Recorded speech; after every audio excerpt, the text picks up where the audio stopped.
ಅಂದ್ರೆ daily logs ಅಲ್ಲಿ ನೀವು ವಿಷಯಗಳನ್ನ ಹೇಳೋದು ಸರಿ, ಬಟ್ ಕೆಲವರು ಆ ವಿಡಿಯೋಗಳನ್ನ ನೋಡಿದಾಗ ಅವರ ಖಾಸಗಿ ವಿಚಾರಗಳನ್ನ ಕೂಡ ಶೇರ್ ಮಾಡ್ಕೊಳ್ತಾರೆ. ಇದು ಎಷ್ಟು ನೆಗೆಟಿವ್ ಎಫೆಕ್ಟ್ ಹೊಡೆಯುತ್ತೆ ಅಂತ? ಅಂದರೆ ನನ್ನ ಡೈಲಿ ವ್ಲಾಗ್ 3 years ಇಂದ ಮಾಡ್ತಾ ಇದ್ದೀನಿ ಆಯಿತಾ.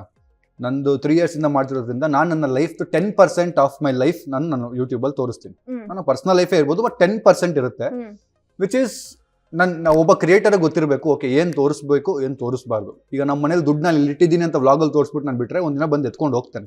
So I should have that sense. ಯಾವತ್ತು ಏನು ಒಂದು ಲಿಮಿಟ್ ಇರುತ್ತೆ ಎಲ್ಲದಕ್ಕೂ. ಸೊ ಅದನ್ನ ತಲೆಯಲ್ಲಿ ಇಟ್ಕೊಂಡ್ರೆ I guess there's no problem. ಯೂಟ್ಯೂಬರ್ಸ್ಗೆ ಇರಬೇಕಾದಂತಹ ಬೇಸಿಕ್ ಎಥಿಕ್ಸ್ ಯಾವುದು? ರೆಸ್ಪಾನ್ಸಿಬಲ್ ಆಗಿರಬೇಕು. ಏನೇ ಪ್ರಮೋಟ್ ಮಾಡ್ತಿದ್ರು, ಏನೇ ಮಾತಾಡ್ತಿದ್ರು.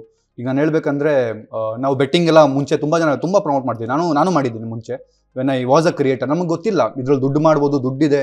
ನಾನು ಏನೋ ಪ್ಯಾಷನ್ಗೋಸ್ಕರ ಮಾಡ್ಕೊಂಡು ಹೋಗ್ತಿದ್ದೆ, ಗಿಟಾರ್ ಟೀಚರಾಗಿ ವರ್ಕ್ ಮಾಡ್ತಿದ್ದೆ. ಆ್ಯಂಡ್ ನಮಗೆ ಫಸ್ಟ್ ಪ್ರಮೋಷನ್ಸ್ ಬರ್ತಿದ್ದೆ ಬೆಟ್ಟಿಂಗು. ನಮ್ಗೆ ಬೆಟ್ಟಿಂಗಿಂದ ಹಿಂಗಾಗುತ್ತೆ ಹಂಗಾಗುತ್ತೆ ಜನ ನೋಡಿ ಅದು ಮಾಡಿ ಇದೆಲ್ಲ ರೀಸೆಂಟಾಗಿ ನೋಡಿದಾಗ ಹಿಂಗೆಲ್ಲ ಆಗುತ್ತೆ ಅಂತ ನಮ್ಗೆ ಗೊತ್ತಿರಲಿಲ್ಲ. ಅವಾಗೆಲ್ಲ ನಾವು 18 years 20 years ಹುಡುಗರು. ಓಕೆ 1,000 2,000 ಕೊಡ್ತಿದ್ದಾರೆ, ನಾವು ದುಡ್ಡು ಮಾಡ್ಬೋದು, ನಮ್ಮ ಮನೆಯವ್ರು ಕೊಡ್ಬೋದು, ಇನ್ನೋ ಮೈಂಡ್ ಸೆಟ್ಟಲ್ಲಿ ಏನೋ ಮಾಡ್ತಿದ್ವಿ. ದೆನ್ ನನ್ನ 4 years ಆಯಿತು ಬೆಟ್ಟಿಂಗ್ ಬಿಟ್ಟು. We get a lot of offer. ನನಗೆ ಹ್ಯೂಜ್ ಅಮೌಂಟ್ ಎಲ್ಲ ಬಂದಿದೆ, 45-50 lakh ಎಲ್ಲ ಆಫರ್ ಮಾಡ್ತಾರೆ ಬರೀ ಬೆಟ್ಟಿಂಗ್ ಪ್ರಮೋಟ್ ಮಾಡಿ ಅಂತ. But I don't want to get into it because I realised okay ಇದರಿಂದ ಯಾರಿಗೊಬ್ರು ಪ್ರಾಬ್ಲಮ್ ಆಗ್ತಿದೆ ಆ್ಯಂಡ್ ನಾನೊಬ್ಬ ರೆಸ್ಪಾನ್ಸಿಬಲ್ ಸಿಟಿಸನ್ ಆಗಿ ಅದನ್ನ ಮಾಡಬಾರ್ದು.